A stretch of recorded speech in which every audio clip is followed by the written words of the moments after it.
The Veterans Service Committee will come to order. We'll stand, please, audience, if you could join us in the Pledge of Allegiance.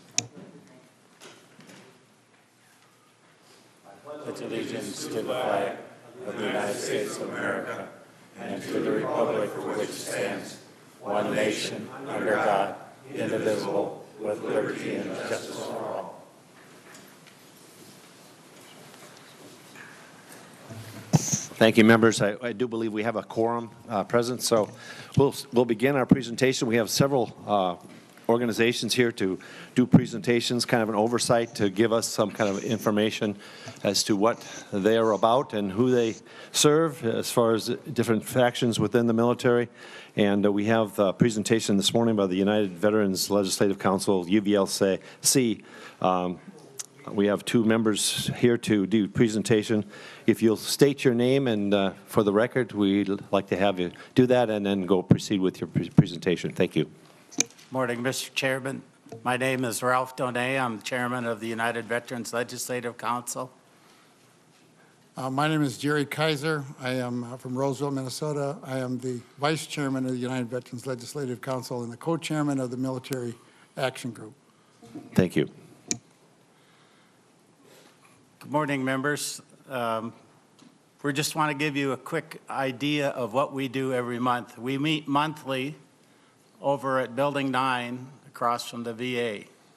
Our organization is open to anyone who wants to help promote veterans issues in the state of Minnesota. In your packet, you should have an agenda sheet from one of our meetings to give you some idea who the speakers are at our meetings and a little bit about what we talk about. We divided it into three categories. One would be the federal representatives, and we usually have someone there from all of the federal offices except for one out of Minneapolis. All the rest of them are usually there at our meeting.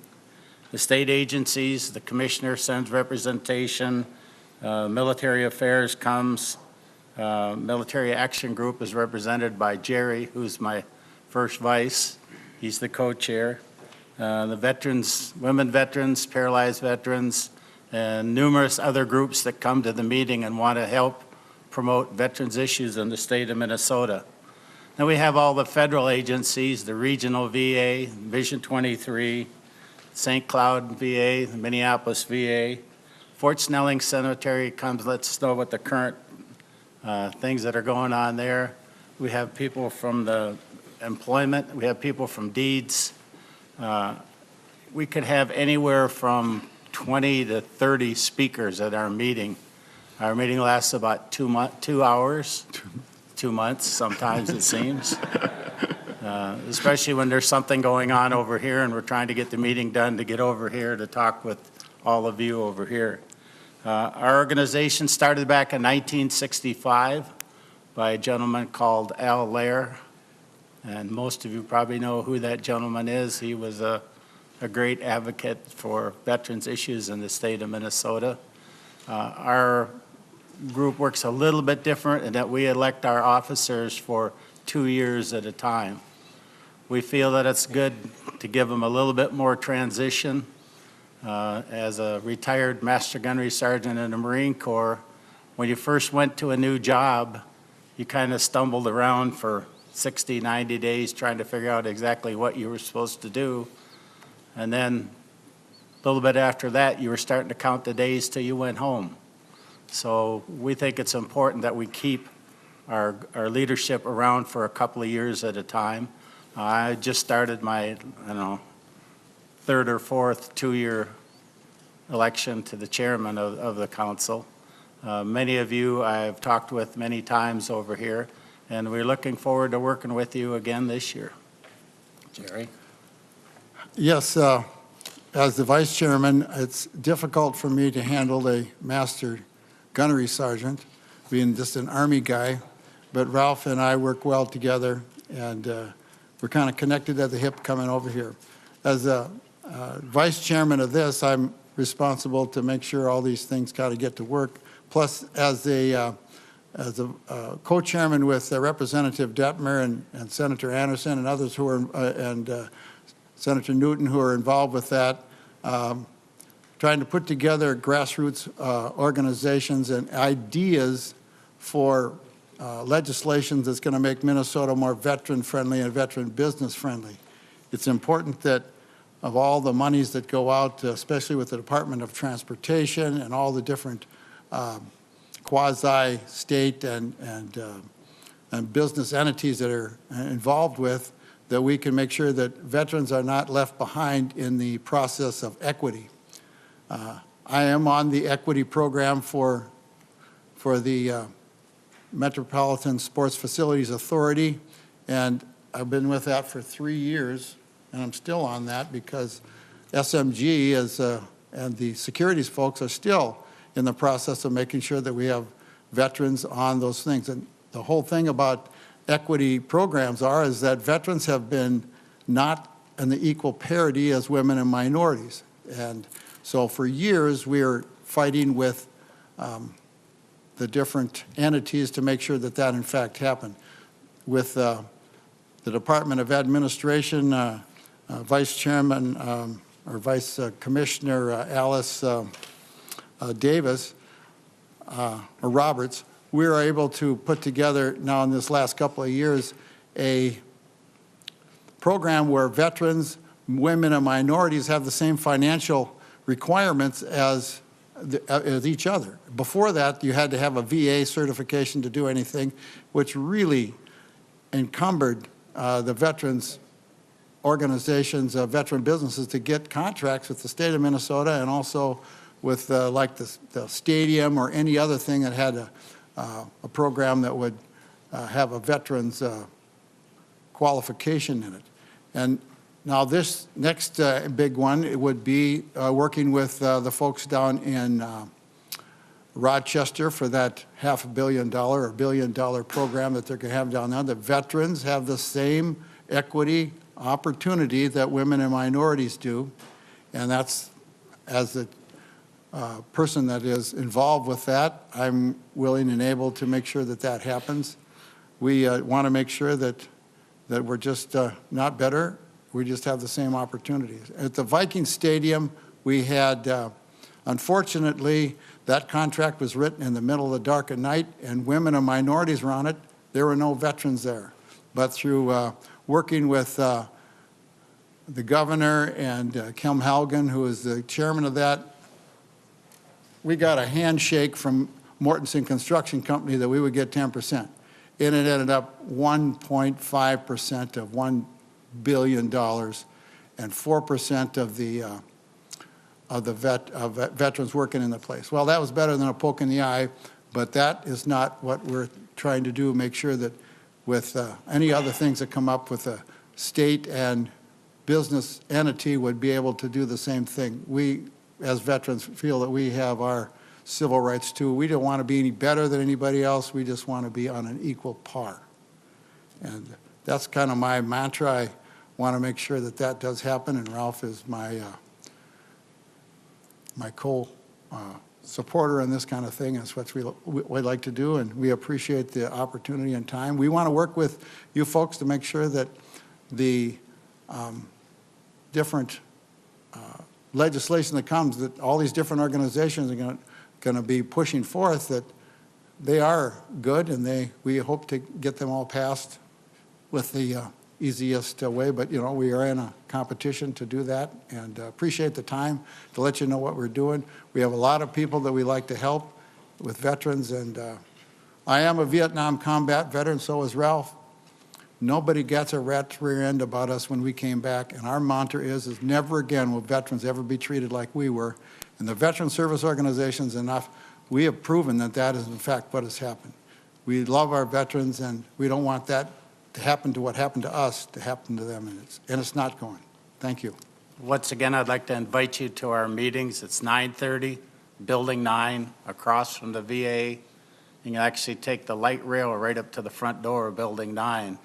So you don't have to park or anything. You can get there pretty easy. But if you look at that sheet again for the agenda, all those people come and let us know what the updates are with the regional VA on the national level, Vision 23, both the Minneapolis and St. Paul hospitals.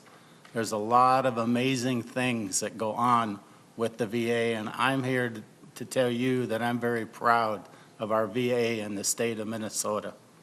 Every little problem that we have ever brought up to those folks has been looked at, analyzed, and corrected. So I'm very proud to have had the ability, and not necessarily the ability, but the opportunity to work with those folks. Thank you. Thank you, Mr. Donay. Thank you, Mr. Kaiser. Members, are there any questions for the testifiers? I have a question. The UVLC, is there a comparable organization like this in other states? And it says in your statement, your mission statement says here, talking about veterans, military, and auxiliary organizations, how many dependents or people that have lost their spouses attend your organizational meeting as far as dependents or survivors? Well, the Gold Star Mothers are a member of our organization, which, as you know, are moms and dads that lost a son or a daughter on active duty. As far as how many throughout the whole state, I know we're at, 500,000 veterans in the state, so if you take even half of that, that's 250,000. So probably touch a lot of lives. And is there a comparable organization like yours in, say, Wisconsin, Iowa, North and South Dakota, or across the United States?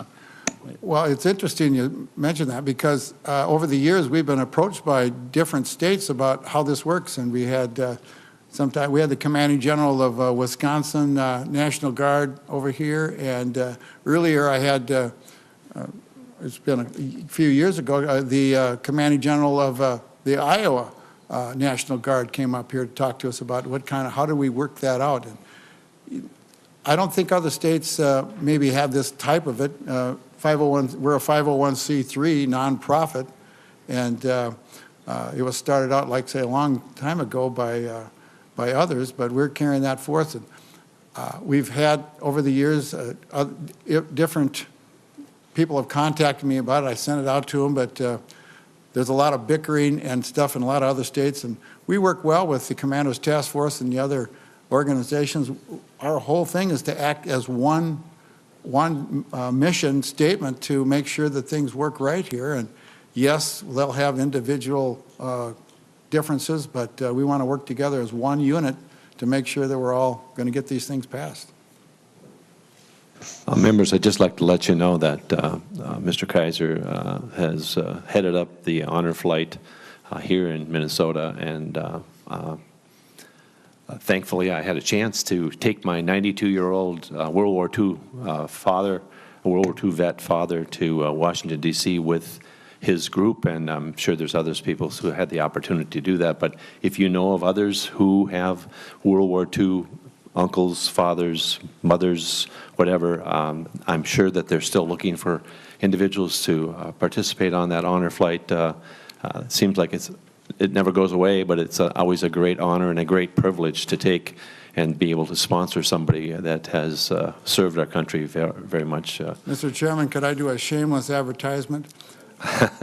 Go ahead. We are having another honor flight on May 6th of this year with just the count this morning was 52 World War II veterans and 35 Korea veterans. We have 350 Korea veterans on our waiting list, and we continue to do this until 2021.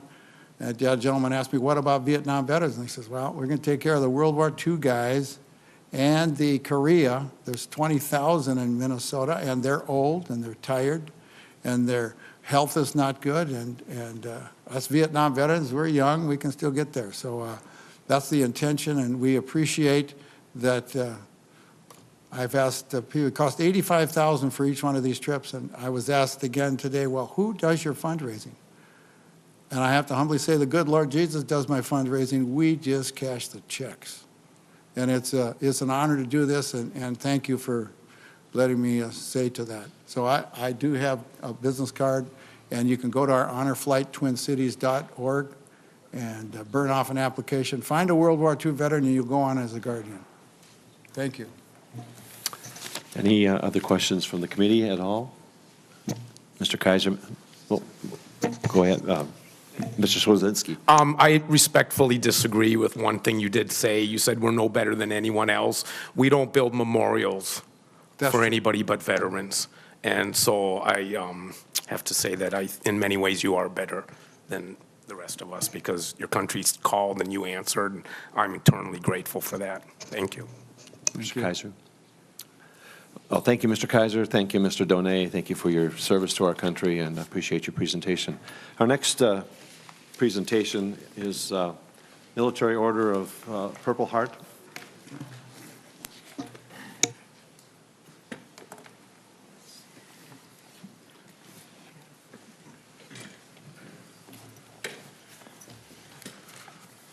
Good morning, Mr. Chair. Good morning. If you could identify yourself for the tape, each one of you, as you speak, we'd appreciate it. Thank you. Yes, Mr. Chair, I'm Bob Connor. I'm the Department Legislative Chair. I'm here along with our Department Commander, Willie Pargo, and our Department Adjutant, Chuck Jones. Mr. Chair and members of the committee, we want to thank you for the opportunity to come before you this morning and present a short introduction to our organization. The order to establish the Purple Heart was issued by George Washington during the Revolutionary War. The award was revived in 1932 by President Hoover and General Douglas MacArthur. Today, as in the past, the unique bond that unites members of the order is that each of us has sustained a wound or injury inflicted by an enemy in combat. There is no exclusion by war or branch of service. The members' common bond is that they have given of their own blood. Our current membership includes those wounded in World War II, the Korean conflict, Vietnam, Somalia, Desert Storm, Bosnia, Afghanistan, and Iraq. The order exists to serve not only combat wounded, but all veterans and their dependents. All services provided are provided to the veteran at no charge. Our mission as a veterans service organization is to foster an environment of support and goodwill among combat wounded veterans, promote patriotism, support legislative initiatives, and most importantly, provide service to all veterans and their families. Our organization is grateful for the state funding provided to assist us in carrying out our service to veterans. We are extremely proud of the services provided by the hospital service offices we have located at the Minneapolis VA Medical Center. Each weekday in our office at the Minneapolis VA Medical Center, our members on duty visit patients and assist them in their needs to file claims or other concerns for themselves and their families while they are hospitalized. We make sure that our hospitalized veterans are visited and also assist any other veteran that we have the capabilities to serve. In addition, we have a National Service Officer located at the Whipple Federal Building, representing veterans in their application for federal benefits they are entitled. He has been successful in obtaining substantial monetary benefits for Minnesota veterans. Because of the name of our organization, we get a large number of requests to assist veterans in obtaining the Purple Heart Medal. These requests many times result in the applicant receiving the award. However, the time and effort it takes does not directly impact the state with a monetary benefit increase, which can be immediately measured. However, a veteran that has been awarded the Purple Heart is given a higher priority to receive services in the VA healthcare system. Also, a veteran eligible for this honor should not be deprived of the actual award, and we gladly assist in this process. Our organization has a good working relationship with the Minnesota Department of Veterans Affairs. We also actively participate in the meetings of the Commander's Task Force and the United Veterans Legislative Council. We appoint 2 members to seats on the Veterans for Veterans V4V Trust. And our 2 members are here now. If they would please stand. We have Bill Cochran of Eden Prairie and Al Holton of Lake City. We support the budget proposal of the Department of Veterans Affairs. We look forward to a cooperative effort with the Department of Veterans Affairs and the County Veteran Service Officers in transitioning our Minnesota servicemen and women back to civilian life when they return from fulfilling their military duties. We support the Commander's Task Force legislative proposals unanimously. In addition, we are considering legislative proposals exclusive to our organization. One of them is to support state recognition of August 7th as the Purple Heart Day. August 7th, 1782 is the day General George Washington commissioned the Badge of Military Merit, believed to be the first official combat badge of the armed forces. The Purple Heart Medal mirrors the Badge of Military Merit. We are also considering recommending some regulations regarding fees and parking privileges. I have 2 pages of handouts regarding the samples of legislation in Connecticut and California on these issues.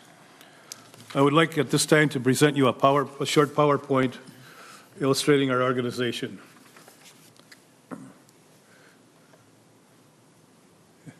And bear with me while I find the arrow. This is new to me.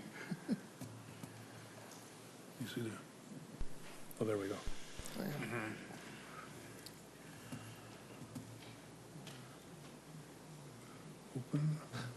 Mr. Connor, I'd just like to recognize the 2 gentlemen that stood and thank them for their service. Thank you for being here. Yeah. Okay, no. Very good. And Mr. Connor, if I could get those gentlemen's names before you leave today, we'd love to have that for our records. So I'll make sure we get all the Thank you. names for you. Senator.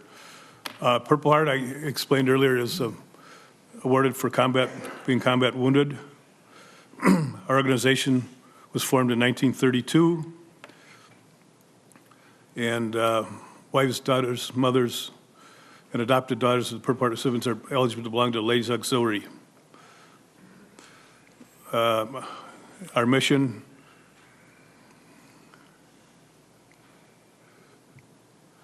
our service program, which I mentioned earlier, we have a service officer at the Whipple building, and we have been very successful in obtaining benefits for people that have been disabled during their military time. Mr. Connor, where's the Whipple building? The Whipple building is the federal building out near Fort Snelling, near the airport. Thank you. I know where it's at, but I don't know if all the members on this committee would know where that's at. So it's at Fort Snelling, and That's it's correct. right next to the light rail system. That's right. VAVS program is a volunteer program at the VA centers. Our Americanism program goes into schools, and particularly on Veterans Day. We have a national scholarship program for our members, our children, grandchildren of members, and children of those awarded the Purple Heart posthumously. We have a Purple Heart Trail program, and it is active in Minnesota, and we have a plaque at the rest area up in Maple Grove that, thanks to Senator Limmer, we had a dedication a few years ago, and fortunately it was, the law was written as such as that the Department of Transportation must fund the maintenance and upkeep of that sign. We have recognition of ROTC and junior ROTC programs in the high schools and colleges, and we actively participate in that in the state of Minnesota. We have a foundation, National Foundation, which is a fundraising arm. It's a 501c3, and it exists to help veterans, and a couple of major items here in Minnesota. The foundation bought some golf carts for transporting people at the St. Cloud VA Medical Center. If you've ever been up there, that is a one-story, very spread out campus, and it helps in getting people around. And at the Minneapolis VA Medical Center, we funded a shuttle bus that takes people from the parking lots up to the patient area. We give grants, of course, to non-political programs that enhance the lives of veterans and wounded and disabled. And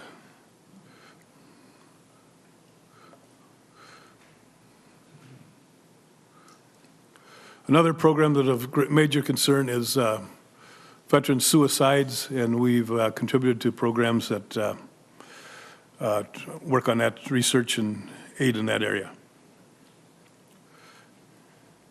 Research in new technologies, and try and take care of our veterans by filling the gaps in the VA bureaucracy, including funding some service dogs.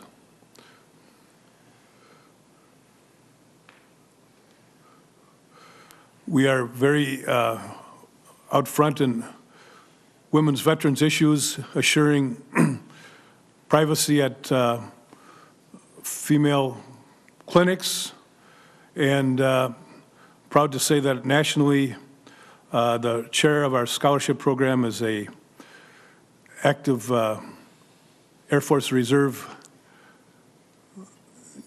Judge Advocate Officer, attorney, graduate of Notre Dame Law School, who sustained a Purple Heart when she was being transported on a convoy in Iraq several years back. The foundation at the national level receives no government funding. And we have various ways we raise funds, including vehicle donations, clothing and household donations, and cash donations, and gifts in kind. And we help with estate planning for those who want to remember the organization in their will. We have obtained many corporate sponsorships. And that's the end of my slides. And I want to we thank you for the opportunity before you, and we'll be glad to answer any questions about who we are and what we do. Thank you, Mr. Connor. Members, do we have questions for the participants here testifying? Could the others that are with you, Mr. Connor, introduce themselves? Thank you. My name is Willie Pargo. I'm the commander for the military of the Purple Heart of the state of Minnesota. Thank you for being here. Oh, I'm Chuck Jones. I'm a past commander and currently the adjutant for the Department of Minnesota Military Order of the Purple Heart. And just to give you some figures here, as of about 12:30 this morning, the total active members in the Department of Minnesota is at 1,408. We have associate life members at 82, and that's the kids and grandkids and whatnot. Members that have bad addresses, I put that in there also, and that's at 50 right now. And we have life members complete is 1326, and in this past year from May 31st until today, we have brought in 41 new members. So the membership is out there, and it's kind of like everybody talks about the Vietnam vets. We were kind of spit on and whatnot when we came home, but to draw those people out of their shells and get them active in these things in the different organizations, it's like pulling eye teeth. And also to note that the women's auxiliary that we have a total of 12 chapters in the Department of Minnesota. We have 5 ladies units at different chapters for a total of 286 women that are backing us and keep us, on the straight and narrow. And we just remember, yes, ma'am, and no, ma'am. That's about all I can say, but, I'm a combat wounded veteran. I have 3 Purple Hearts. I joined the Navy and ended up with the Marines, but I wouldn't have traded it for the world. And I'm fortunate enough to be able to stand when they play both ankles for both the Navy and the Marine Corps. Well, gentlemen, thank you so much for your service. Thank you for being a part of that organization. And I'm sure that members here who know of others, who hopefully we can encourage others to join your organization and be a part of you. Your headquarters are, where's your main office? Right here at the We have a department office in the Veteran Service Building, and our national headquarters is in Springfield, Virginia. Very good. Thank you. Appreciate your being here. Thank you for hearing us. You're welcome. The next presentation is from the Minnesota American Legion, Adjutant Mr. Tesdall.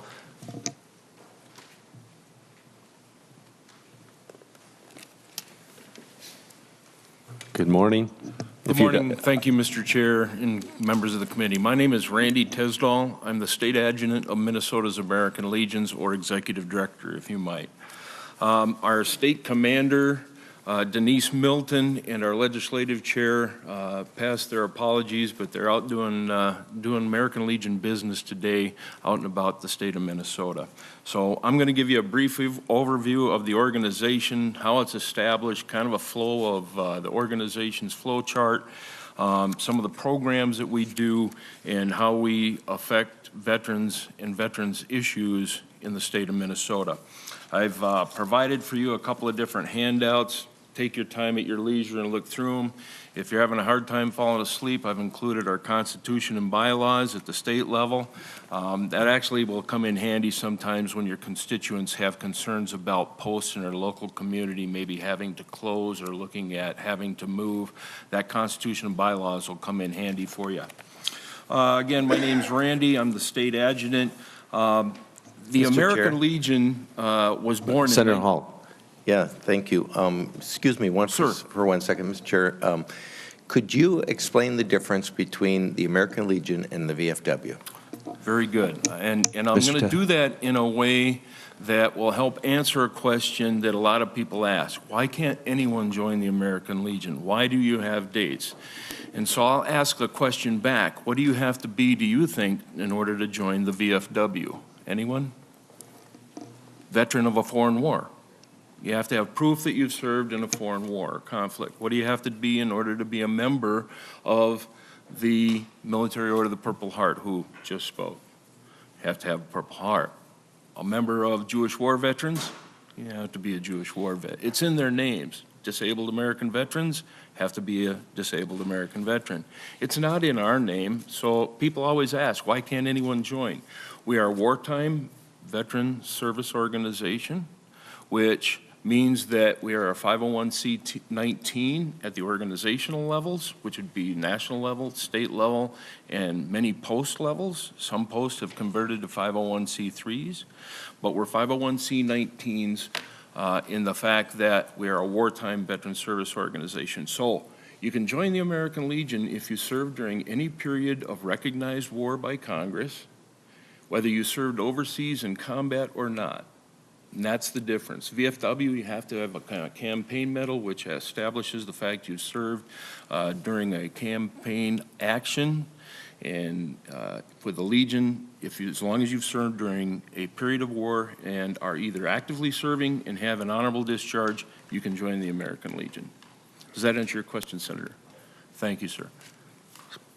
The organization was established in 1919 when Teddy Roosevelt Jr., who was a doughboy, fought in World War I, gathered a few of the troops together in France. They were awaiting transportation back to the United States, and they had a discussion about, the VFW is back home, and there's a little bit of some medical assistance, but let's talk about creating an organization that goes further than that goes all the way down to the community levels. Let's really dig into it and create an organization to help the widows of those who aren't returning, as well as those who are returning with injuries.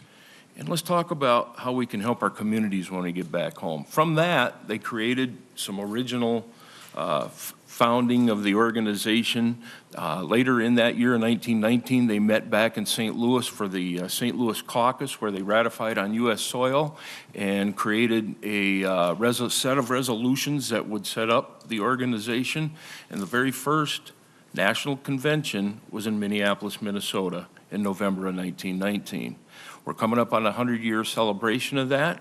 The 100th anniversary will be 1919, but in 1918 will be the 100th convention, which will be back here in Minneapolis. And we're really planning for that to be quite an event. So from that, in 1919, they created the idea that we would have, each state would have a representation.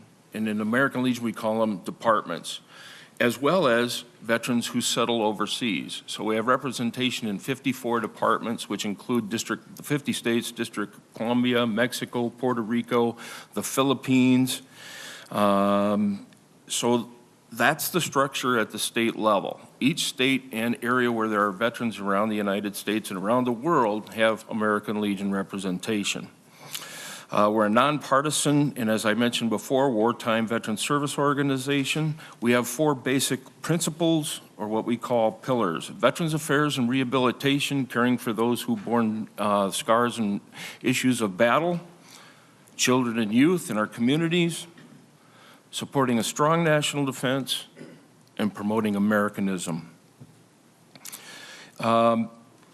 In Minnesota, we have 77,000 members of the American Legion and 540 posts throughout the state in over 500 different communities. The auxiliary is for those that are women descendants of wartime era veterans, and we have approximately 25,000 auxiliary members in the state of Minnesota with auxiliary units in almost every one of those 540 posts. We also have the Sons of the American Legion, which number 10,000 in Minnesota, which fall under the organizational umbrella even at the local level. And they are the sons that are dependents, or descendants, I mean, of wartime era veterans. So those are kind of the structure that we have in the state. After the state of Minnesota, it breaks down to districts and counties. We have 10 districts of the American Legion throughout the state. They meet regularly, as well as under that, we have about 4 county councils in Minnesota, of which we have one represented here from Wabasha County. And then from there, we have the posts in your local communities. And that's where they provide programs such as Legion Baseball, outreach to make sure veterans make contact with their county veteran service officers. We have representation on V4V, like the 4 major organizations, the American Legion, the VFW, the DAV, and the Military Order of the Purple Heart. We too have 2 on that board, V4V, which provides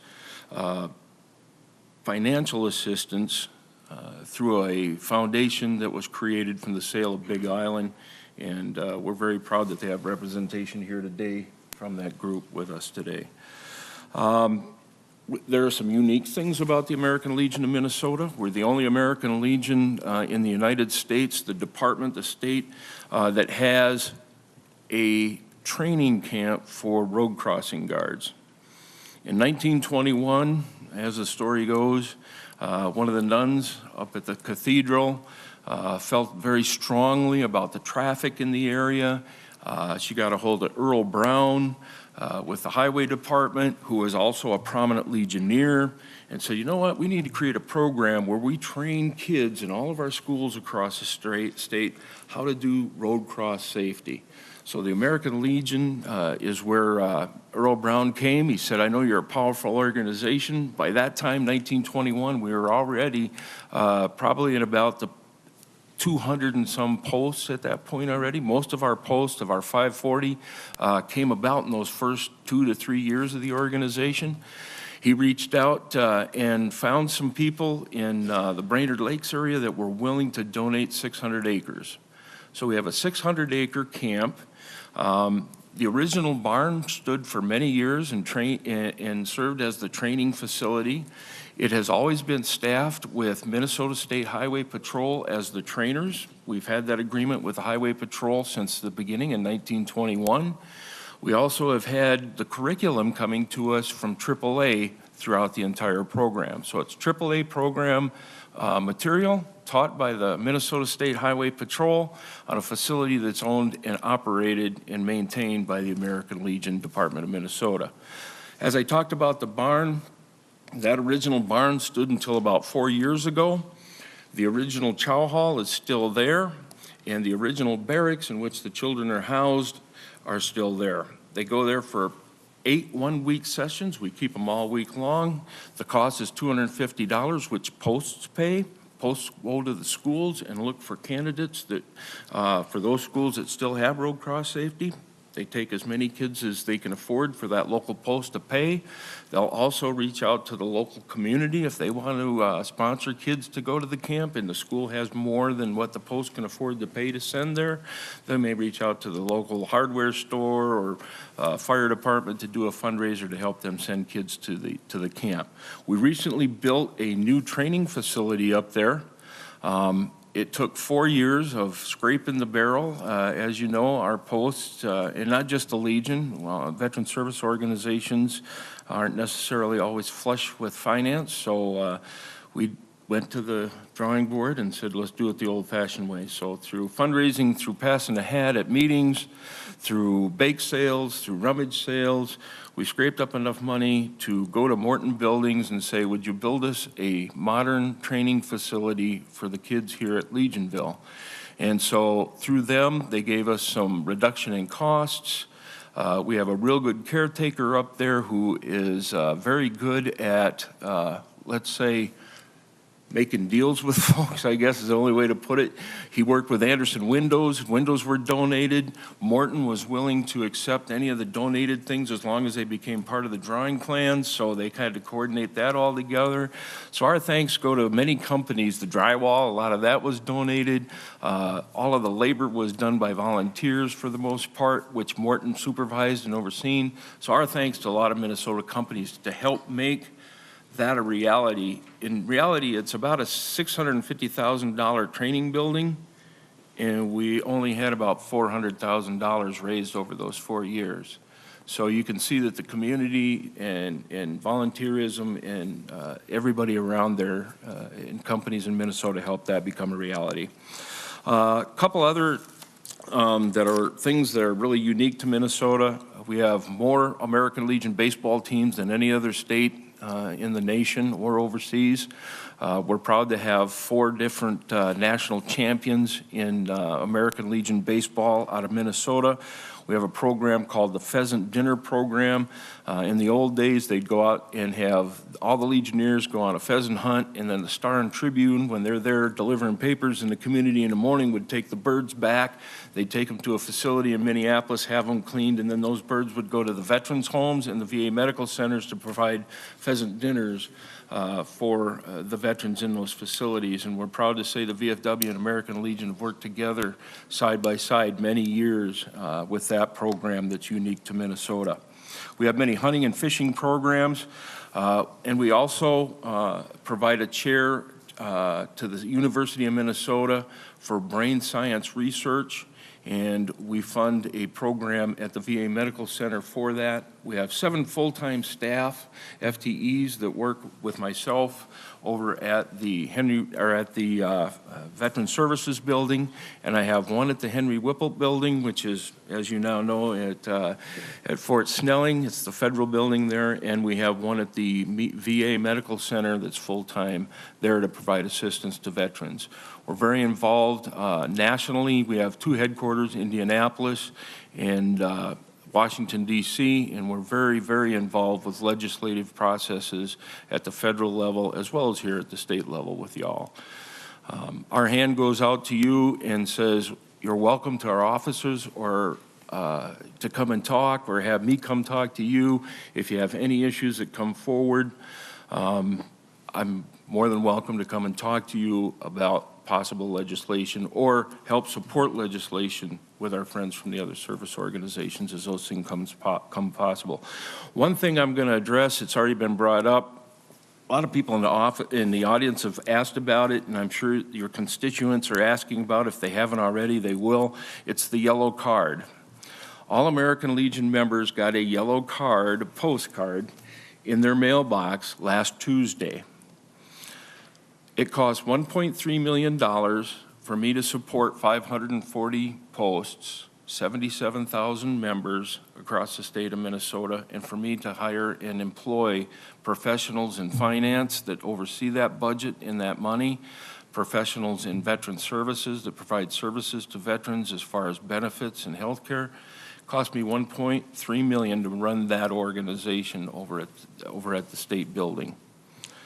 Of that, only about half comes from dues, because we don't want to keep leaning on the individual member to raise their dues, raise their dues, raise their dues. So we look for outside revenue enhancement. We have a committee of 5, all with financial background, that serve as our state-level finance committee, and we have an executive board of 43 that are made up of the regional commanders and past commanders as well as past state commanders that oversee actions at the state level. We received a briefing from the company PCI in October that presented to us an idea for revenue enhancement. In addition, it would help us in recruiting. The program would cost nothing to the Department of Minnesota or to the American Legion. They would do all of the work for the mailing. They would do all of the data collection, and that was new. You're probably all familiar with getting mailing labels in the mailbox from anything from NRA, to the American Legion.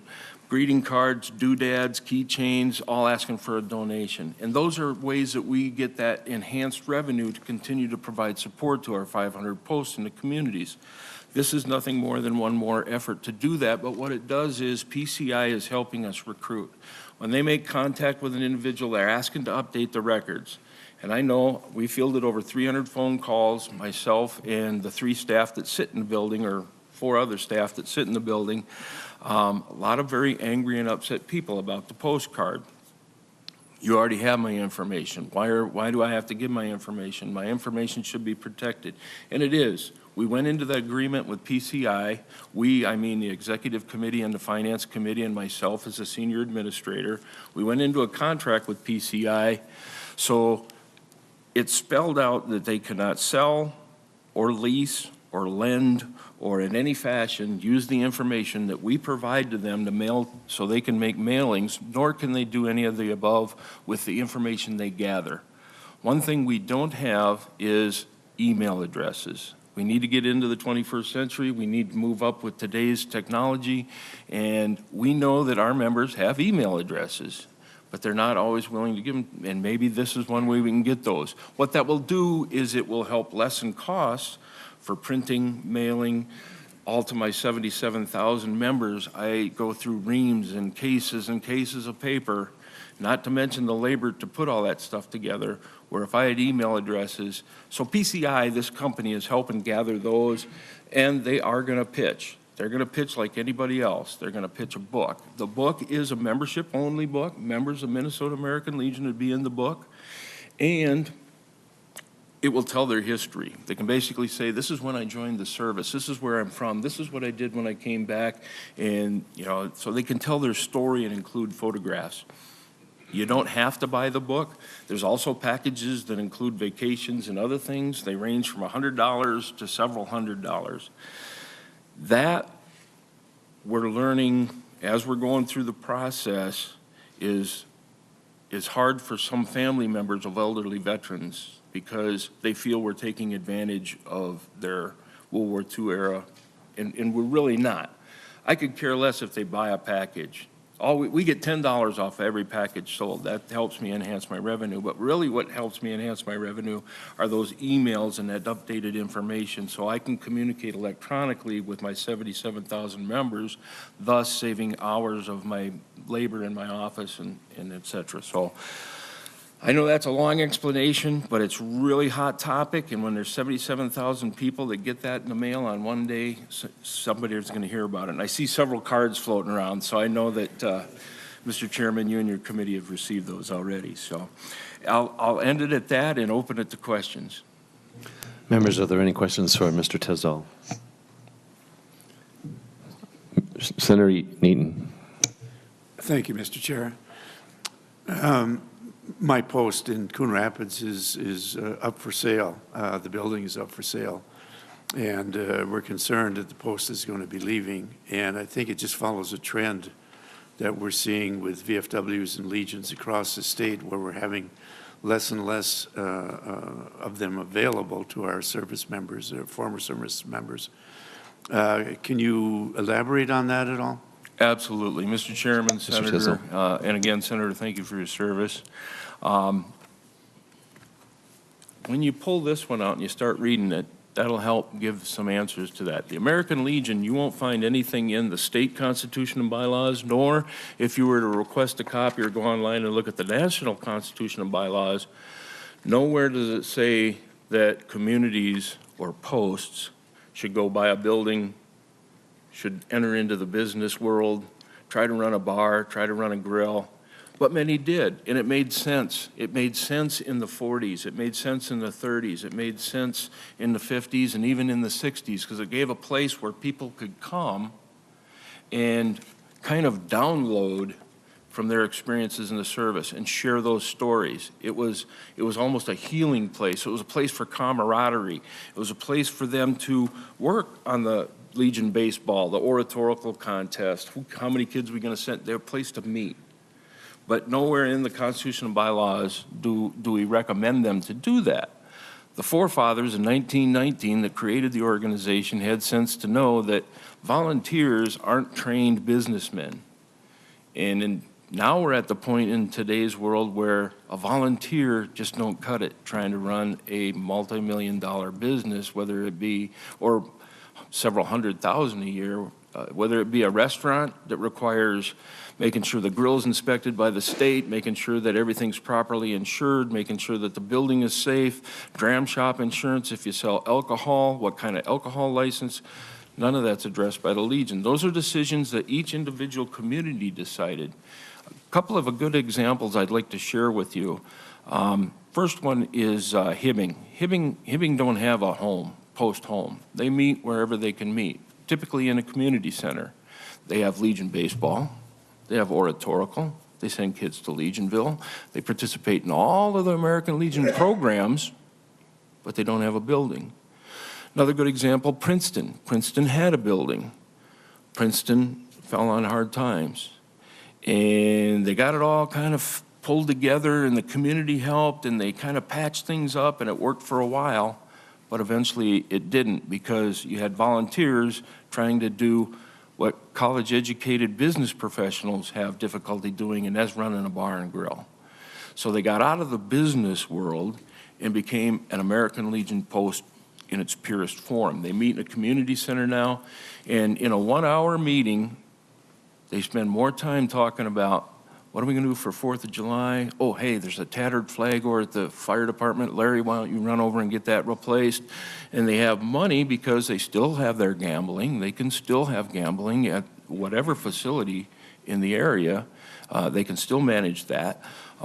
So to address the issue, when you get approached in your communities by your posts that they're not gonna have an American Legion, they will have an American Legion, believe me. It's like a church. When the church is damaged, or some kind of catastrophe happens and the church, they meet somewhere else. You still have a church, and the American Legion is like a church.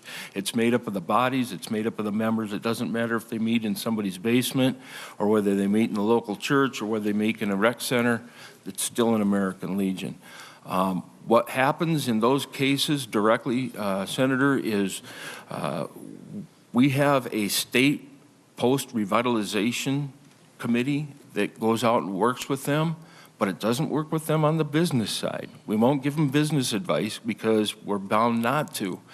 If we were to give them business advice of how to run the bar and how to run the grill and how to get out of financial issues with that, then we'd be looked upon by lawyers as the parent in the area of management of a business. So when Dram Shop comes and says somebody fell down and got hurt, or were served alcohol and went out and caused an accident, they'll go after the post, and now there's linkage to the department, the state headquarters, because we've given business advice and business training, and that's, the forefathers had the knowledge to know to not create that linkage, to make sure that that stayed separate.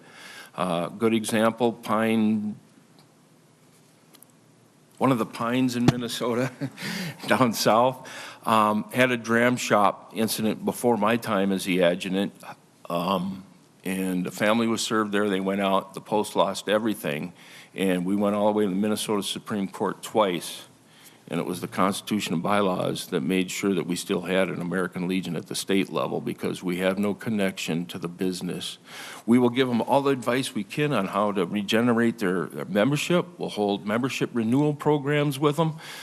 We've got them going on all over the state. We have 10 districts, as I mentioned before. All 10 districts have had post-revitalization and district revitalization events this year. We encourage everybody to go to meetings when they, a lot of times posts get into this feeling of, well, I heard that there's a state level meeting going on and I'd like to go. Oh, you can't go, you haven't been around long enough.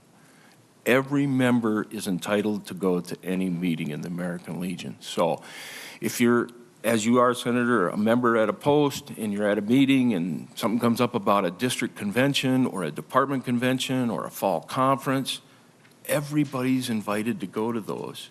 They're invited to sit in on the executive committee meetings and learn about the actions, why we took action like we did for the yellow card. So I hope that answers your question, and I hope it gives you some individual information to take back to your post and for others to share with your constituents when asked. Thank you, Mr. Tesdall. We've got 3 more people that need to testify, and we need to move on. So if other members have questions, please take them offline and maybe talk after the committee. So thank you for your testimony. Thank you, Mr. Chair and committee. Next on our schedule, Disabled American Veterans Department of Minnesota, Mr. Dilks.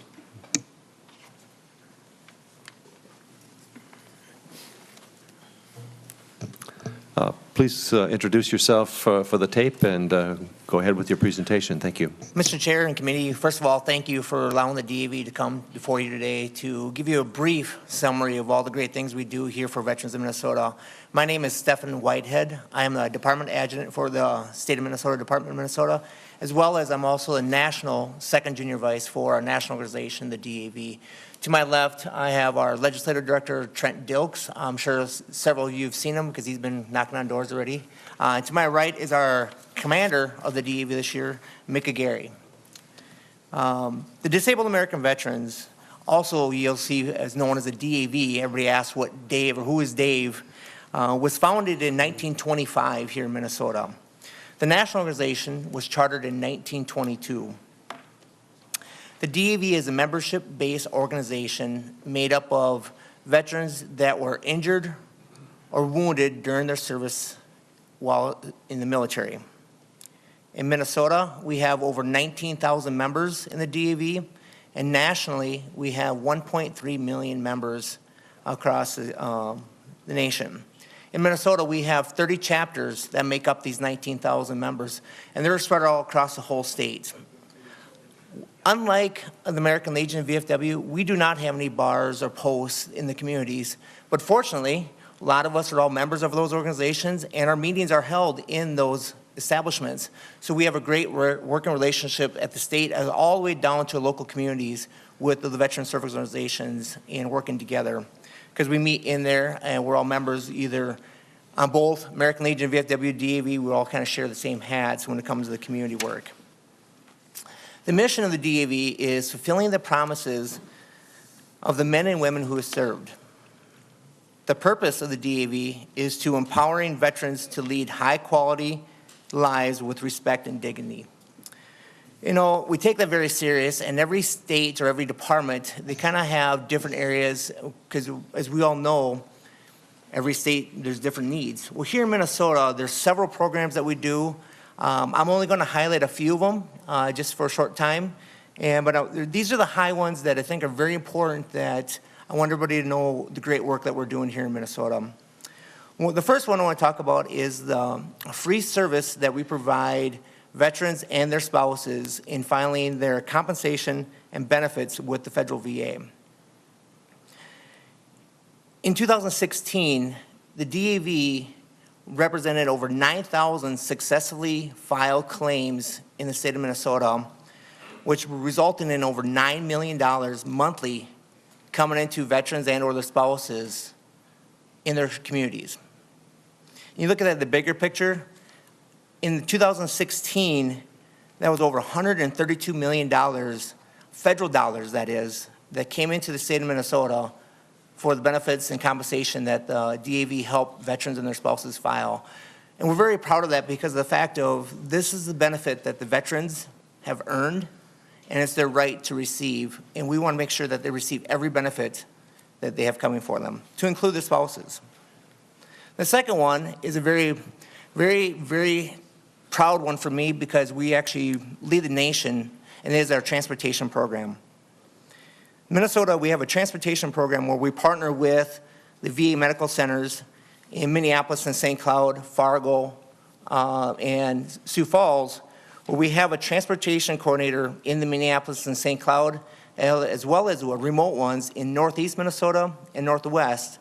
And what they do is they actually help coordinate transportation for veterans to get to and from their VA medical appointments. And you think about how big the state of Minnesota is and the number of veterans that we have in the state. When you have to ask the veterans that maybe live up in Ely and their appointments down in Minnesota, down in Minneapolis, that veteran's like, I'm not driving the Twin Cities. I don't feel comfortable driving there. We offer a free service for that veteran and their caregiver to get a ride to that medical appointment. In 2015, Minnesota transported over 18,000 veterans over 1.7 million miles to their medical appointments. All this is being done by volunteers, because as I stated before, it's a free service that we offer for the veterans. And the money that we raise through fundraising and stuff like that, that's where that money goes, is actually to buy those vans and provide that transportation for the veterans. So we're very proud of it. In 2015, DAV Minnesota was #1 in the nation. And you look at that and compare that to all these other states that are out there and all the active duty bases that are on there, very proud. And you look at California, how big California is. We have 2 main VA medical facilities, but we also have veterans that live on the borders, and we don't have borders. If a veteran needs to get to a medical appointment, if it's down in Iowa, we'll figure out a way to get that veteran to and from their medical appointment. So very proud of that. The third one that I want to talk about is our DAV Outdoors program. It's a program that we just started here a few years ago. It's a program, again, free to the veteran. We get veterans back into the outdoors, maybe fishing, hunting, camping, canoeing, whatever the outdoors activities that the veterans want to do, and we have enough to do, we actually will provide a free trip for that veteran. On top of the DAV, in 2016, we got 274 veterans out into an event that they maybe haven't been able to do. Maybe fishing, maybe it'd be a hunting trip. Maybe one of the examples was a Canadian fly-in trip. We had a donor that donated the cabins up in Canada for a week. Donated all cabins, all the costs. All we had to do was find the veterans. So we were able to get 20 veterans up to Canada, once-in-a-lifetime trip. I mean, this trip is usually $5,000 a person. And we got that. I mean, so we're very proud of that. On top of the DAV program, we also have programs that we partner with other VSO organizations where, as you've heard in the briefs before, is we have hunting trips up in Camp Ripley. We have a disabled veterans turkey hunt, a disabled veterans deer hunt, as well as a Trolling for Troops event that we get veterans partnered with a currently serving member to share stories. And we're very proud to be part in that with other VSOs because we're showing the importance of being a member of our organizations. And without the membership, we would not be able to do what we do. Everything we do, all the legislation we work with, everything we do is all based off membership.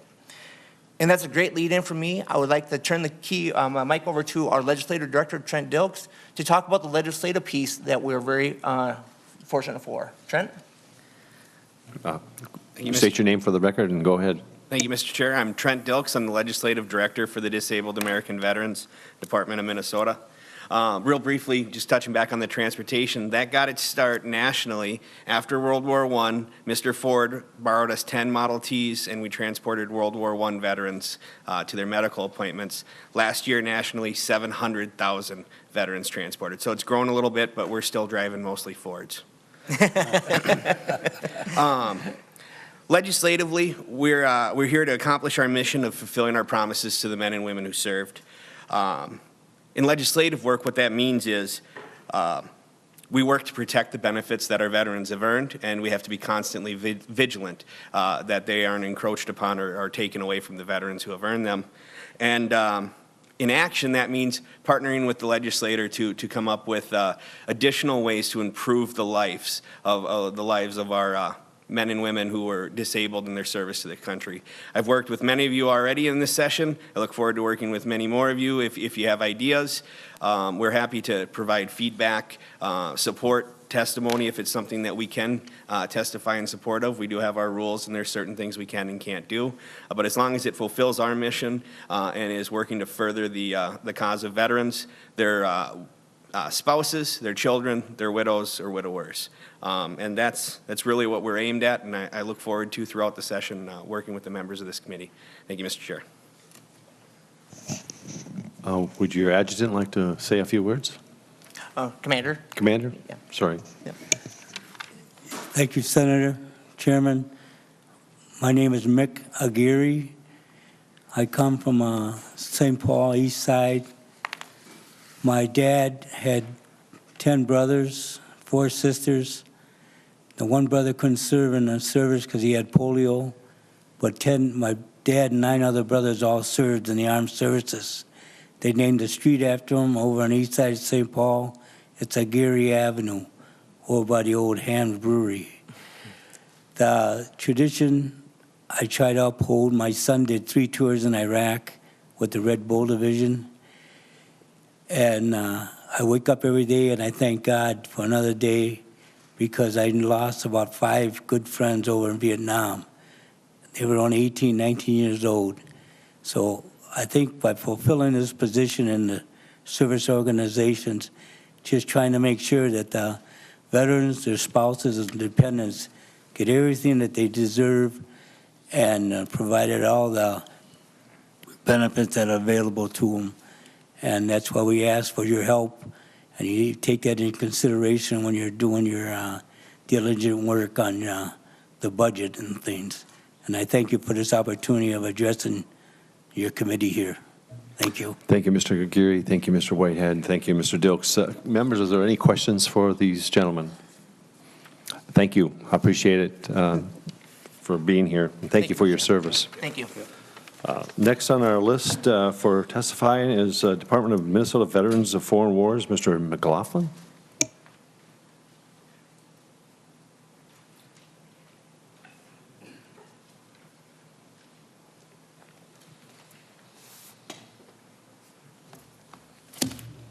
Mr. McLaughlin, how are the roads coming up from Mankato? It was a little foggy and a little bit of ice between Mankato and Did you have an escort? 35, pardon? Never mind, I'm just kidding.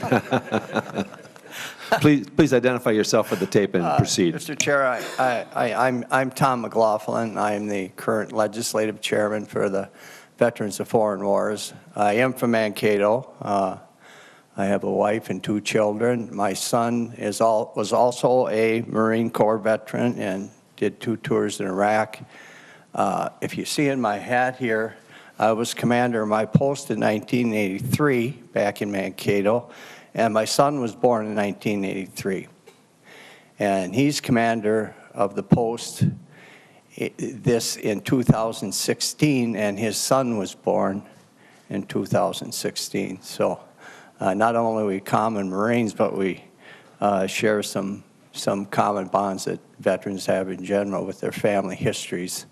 My interest in the military came from my grandfather, who was in the cavalry in World War I. My uncle was in Iwo Jima, and several other relatives who served. So I've been a veteran since I was discharged from Philadelphia Navy Hospital in 1968, and I came home at what was mentioned earlier, to a country at war with itself. And I actually found shelter in the Veterans of Foreign Wars. It was a place where I wasn't necessarily well received by everybody, but I certainly wasn't spit on. And the World War I veterans were near and dear to me.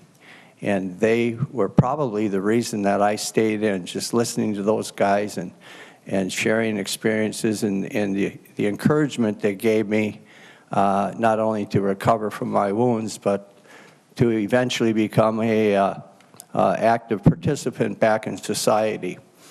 And I served in the Mankato City Council for 8 years with Senator Sharon. I served in the Blue Earth County Board of Commissioners for 12 years. So the Capitol is a familiar place to me, but I wear different hats at times, and I've been in the legislative program for the last 28 years with the Veterans of Foreign Wars, from my post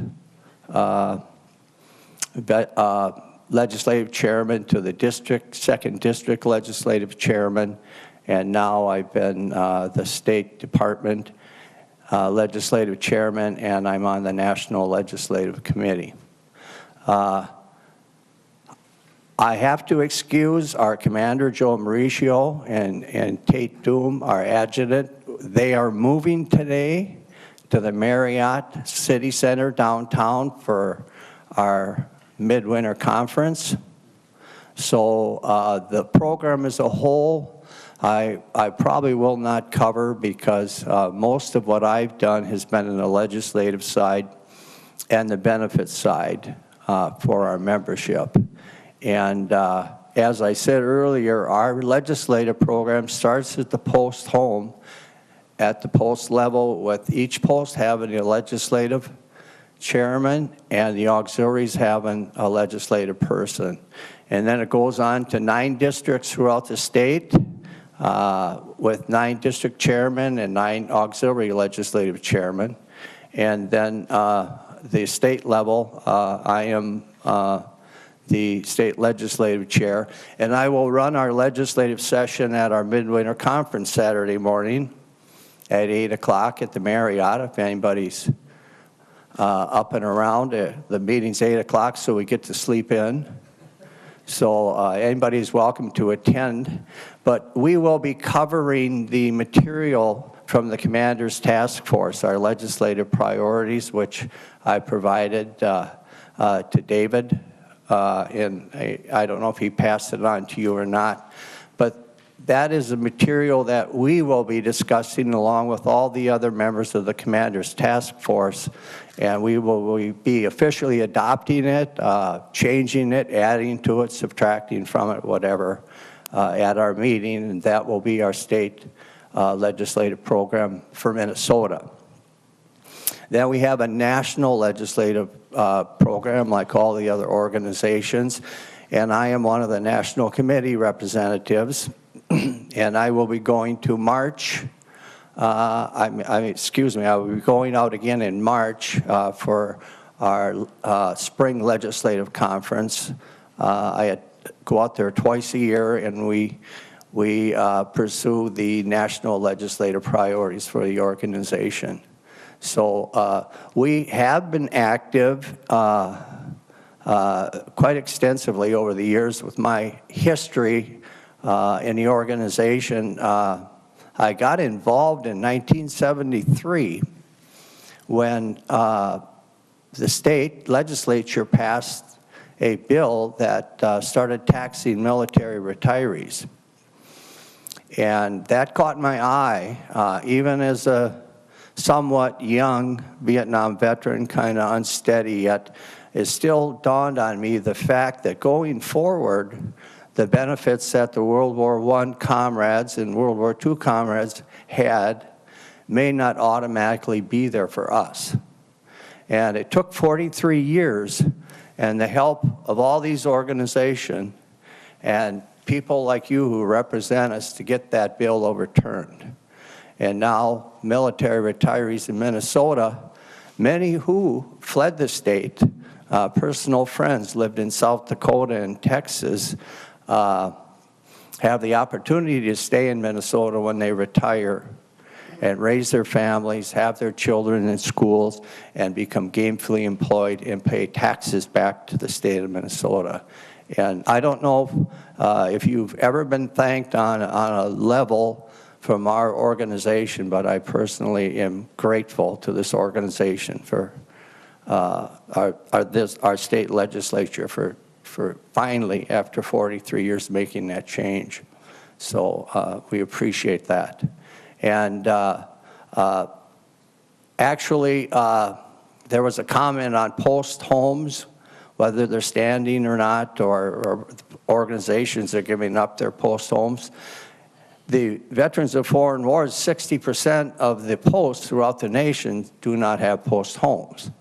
So that's not an anomaly just to Minnesota or to other organizations.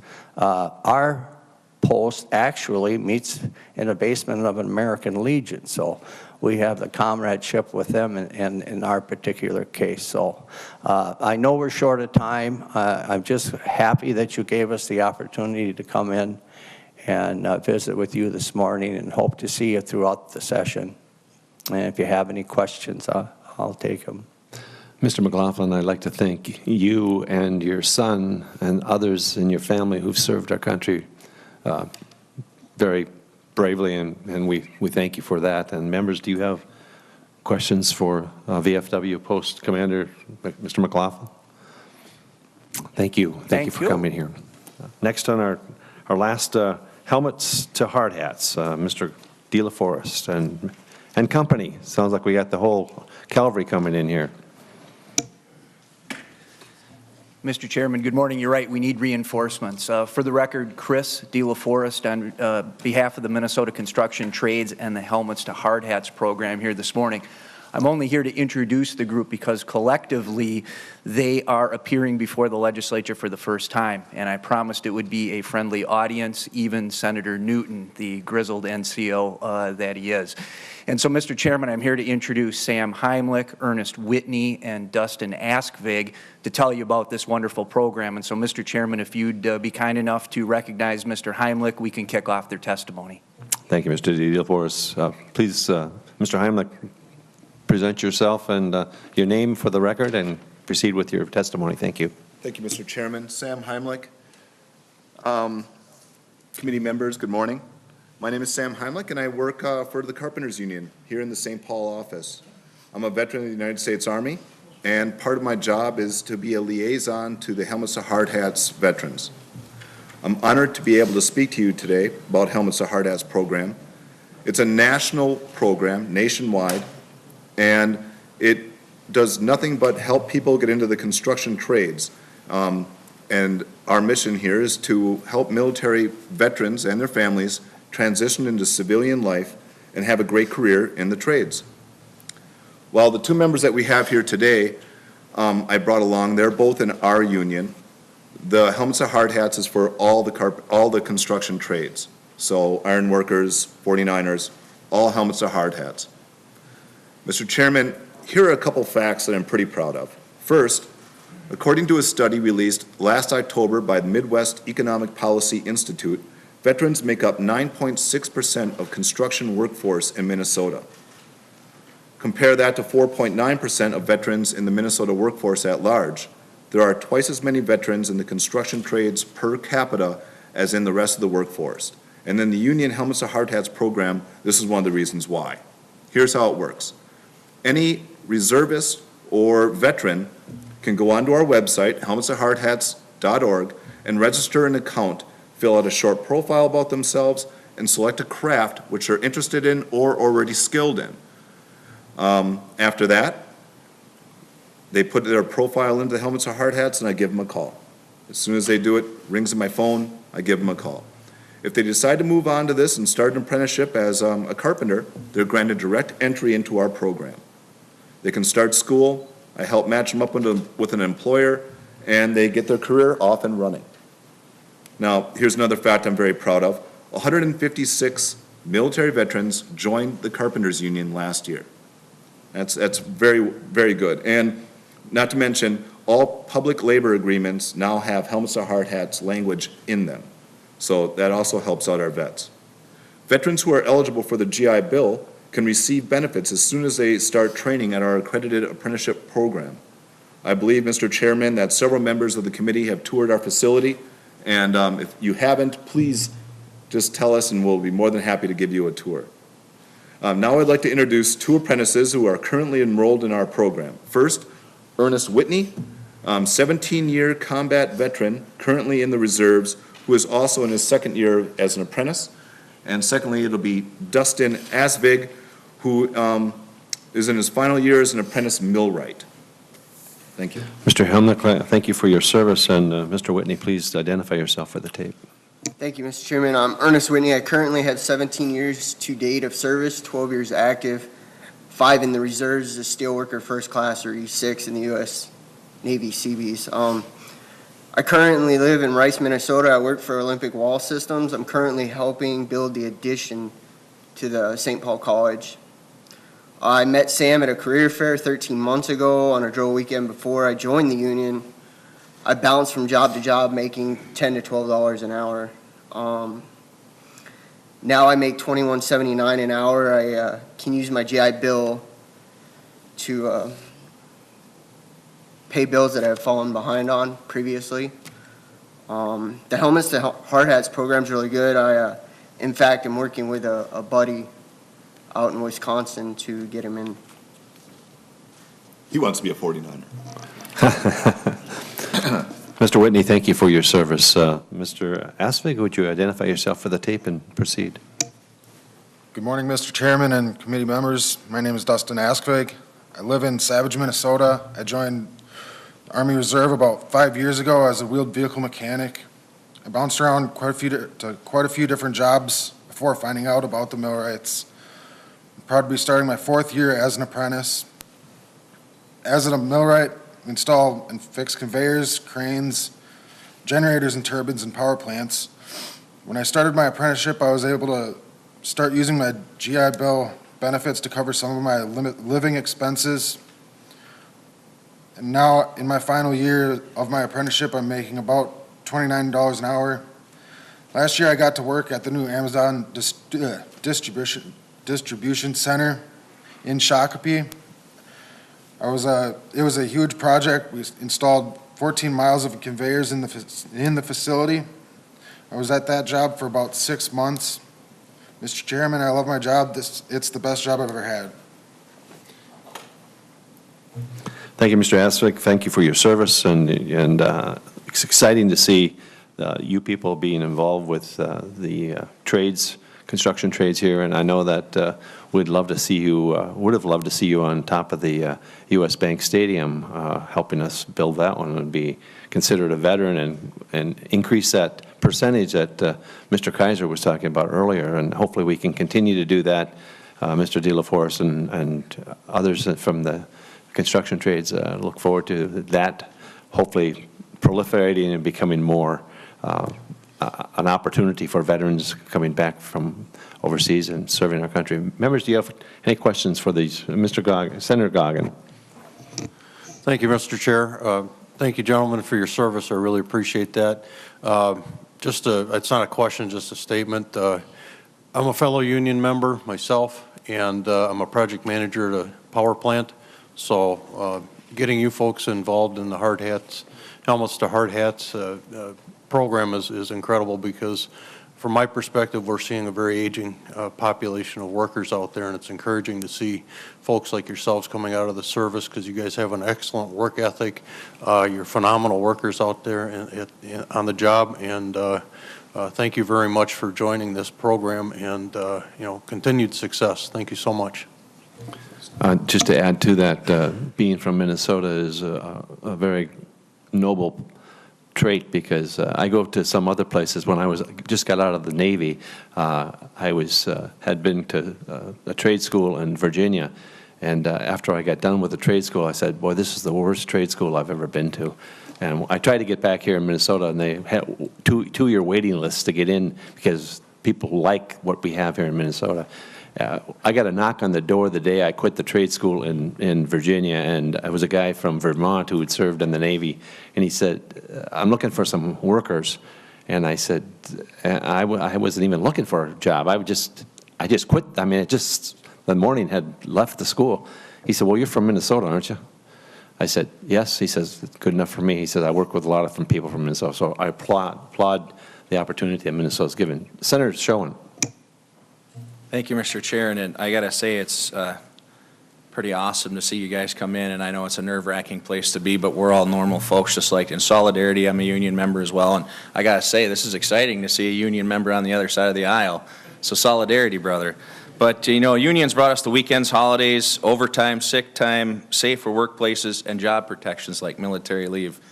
And so what I'm curious about is this is a good union group that's putting this together to protect and help veterans that have served their country, and I couldn't be prouder.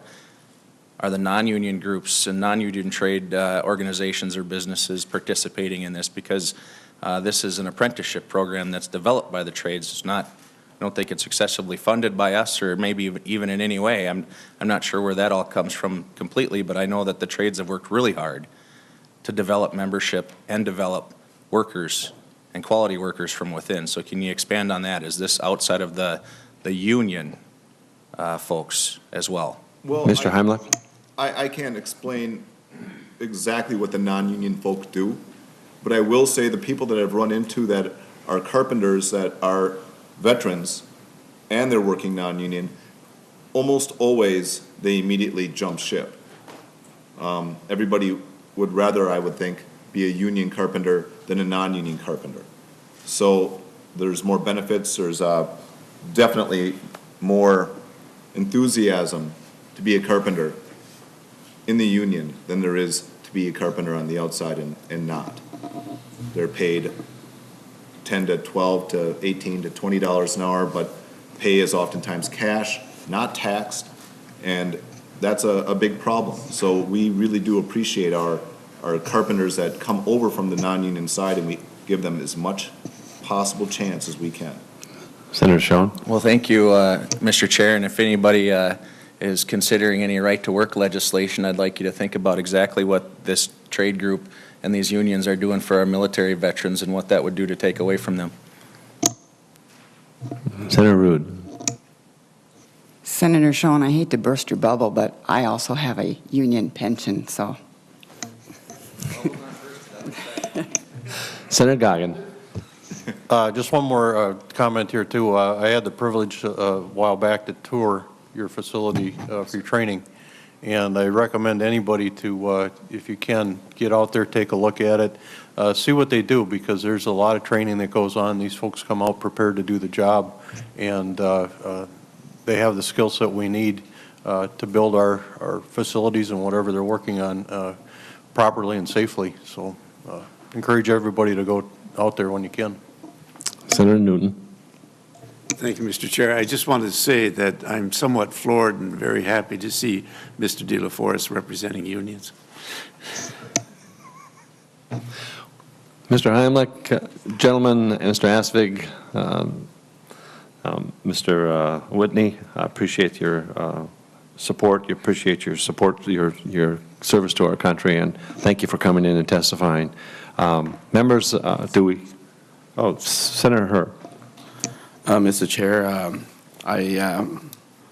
I'm glad to hear everybody testimony, and thank you for your service. And I heard mentioning a number of times about many of you chose East Side as your place to stay, and so I'm glad of that, including the Carpenter Union, which is also in my district. Yes, so sir. thank you. Any other questions, members? Again, thank you for your testimony. And members, if anything else, other things that you have before the committee? If not, this meeting is adjourned. Good job.